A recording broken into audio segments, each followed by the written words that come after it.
Hello, I went on Q&A not long ago and I wasn't given a chance to respond to the answer that I received, so I'm going to talk about it on here. Anyways, I'll play the clip. A question now from Jordan Van den Lam. A bit of a long one. What does the Labor Party have to offer in the immediate term to the hundreds of renters evicted each month, or to those facing unlimited rent increases that they simply cannot afford? Will we continue to wait on your Band-Aid solutions for our gaping wounds, or will you finally stop pretending you're even going to offer us the Band-Aids? So this question I asked was actually a shortened version. The ABC requested that I shorten the question that I was asking originally. I said, yeah, that's fine. The original question was that question, but it also had this bit, which is, even your long-term policy solutions do not meet your own projected demand levels when it comes to housing. So what do you have to offer in the immediate term for the single mother who was evicted from her private rental yesterday with no prospect of affording a rental tomorrow, let alone the ability for her to access public housing without forcing her to suffer for years due to your government's inaction? The question was about, what do you have to offer in the immediate term? Okay, and Jordan, just to be clear, you actually are running as a candidate, like for a left-wing party, right? A left-wing, we'll go with the left-wing party. Will you tell us who? Victorian Socialists. Okay, Right. just to be, I think people's declarations are really important for transparency. Yeah. So I'm literally wearing a Victorian Socialist badge. Every person who comes on in the audience in Q&A, let alone asks a question, has to declare any political affiliation. So I obviously declared that I'm a member of the Victorian Socialists. I'll be voting for them. They were aware that I was a Victorian Socialist candidate. They even sent me an email saying, please note, as you are running with Victorian Socialists for Parliament in the 2025 federal election, we will need to disclose this in the program. I said, yeah, of course. PK had Victorian Socialists written down on the piece of paper in front of her, but I don't think she wanted to say the word socialist. And also a person who, just a few questions before me, who was a Liberal Party campaigner, wasn't asked to disclose their political affiliation. Anyways, I thought it was just a bit funny. She really didn't want to say socialists. Well, we have increased rental assistance by 45% in our last two budgets.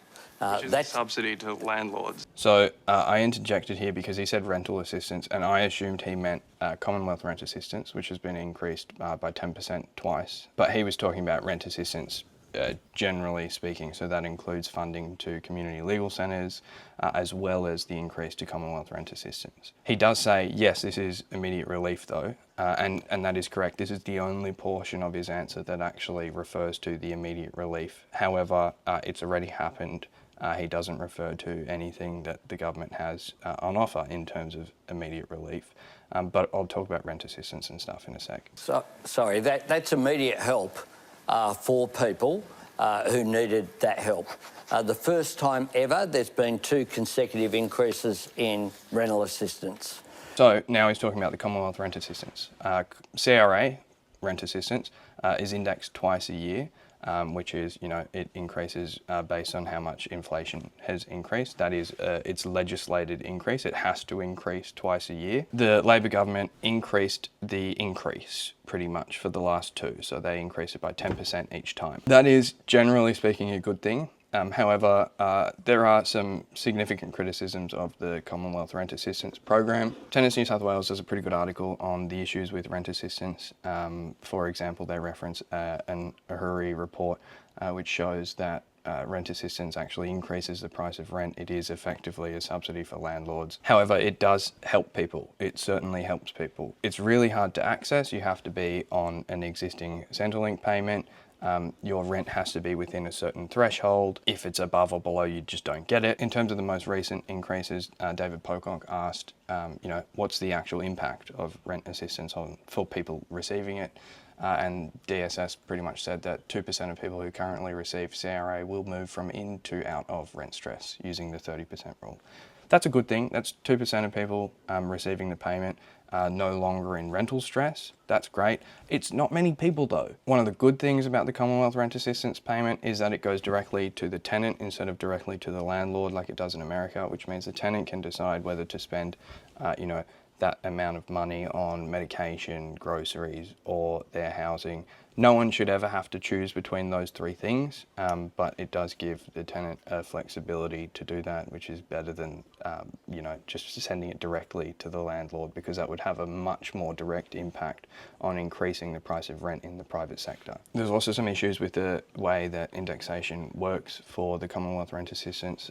So, for example, when it is indexed twice a year, the lower threshold of the rent assistance payment also is increased. So if you are paying, less rent than the lower amount, it can make you a little bit worse off. That's not ideal.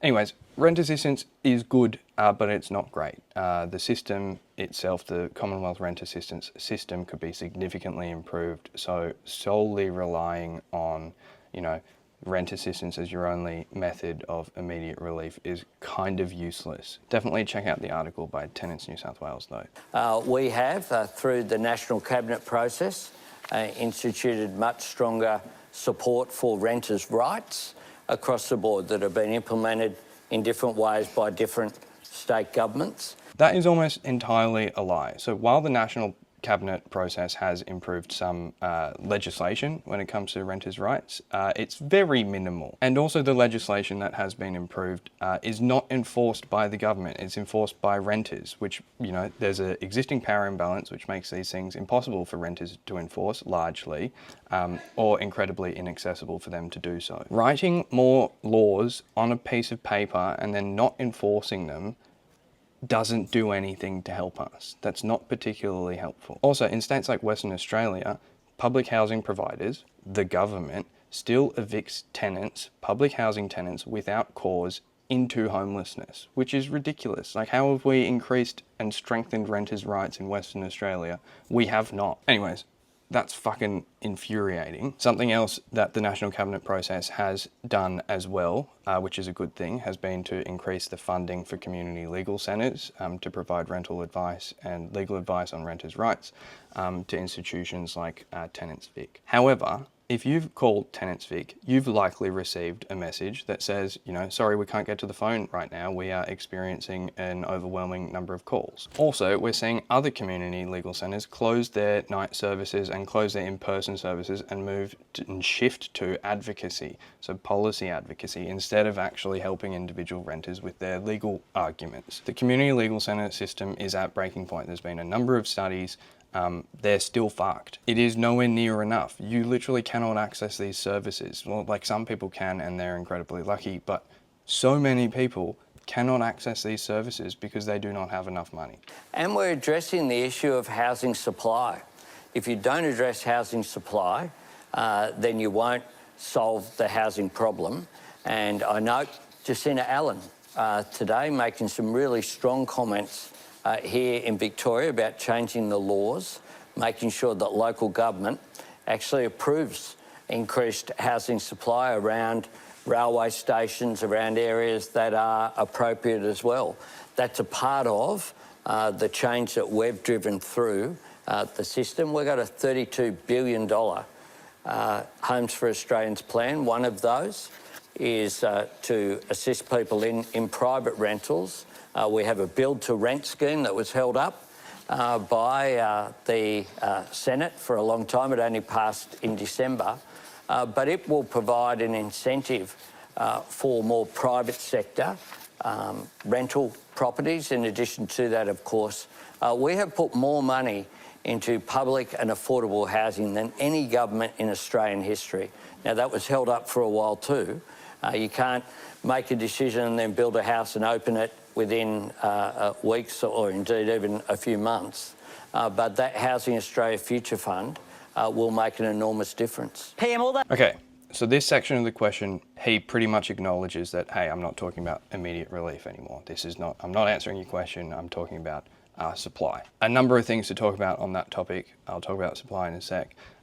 But I find it particularly interesting that in the same breath as he says we've, increased or spent more on public and affordable housing than any government in this country, he says, but the Greens delayed this. The only reason that this government is the one that is spending the most on affordable and public housing compared to any government is because the Greens delayed it to get that into the half. So that's ridiculous. You can't say those two things in the same breath. You can't claim it as a victory and then blame the Greens for it not happening quick enough. On the supply question, so obviously he's moved on from the immediate relief question. He's not answering that question. He's talking about, things in 10 or 20 years from now. The immediate relief was, rent assistance, writing some new words on a piece of paper that mean nothing to renters, and then increasing some money to community legal centres, which are already flooded. Those are his 3 immediate relief responses. Then he starts talking about we need to address supply. So the government's plan to address supply is build, a few homes in 10 or 20 years from now.